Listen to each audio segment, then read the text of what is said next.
To sort through there. All right, George, thanks. A cell phone was the flashpoint for an inmate mob assault on an Atlanta City jail officer. Today, the chief warned his staff if he finds out somebody allowed that phone inside, that person will be fired and prosecuted. Fox 5's Morris Diggs joining us now live at Grady Memorial Hospital, where that officer is recovering. Morris?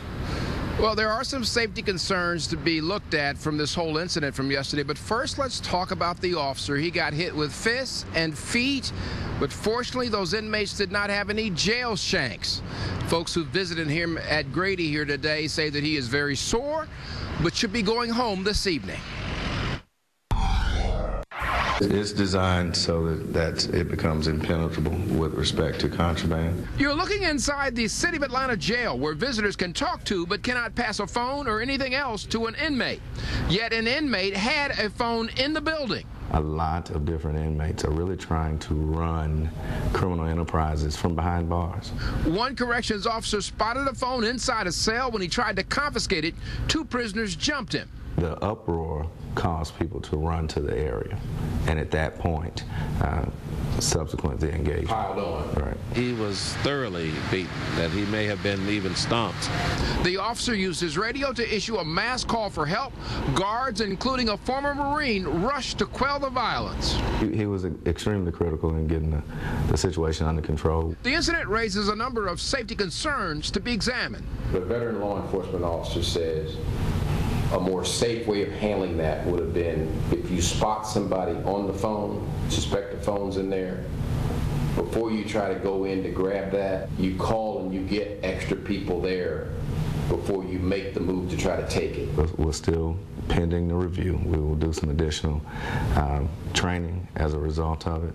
I will reiterate, the officer did a fantastic job, but there's always room for improvement. The city councilman, who at one time was a corrections officer, says the modern-day jail strategy of having unarmed officers inside a housing pod 24/7 may not work for serious offenders. Those who may be in for drug trafficking, murder, that setup may not be the best for these particular group of inmates. Actually, the premise is the exact opposite.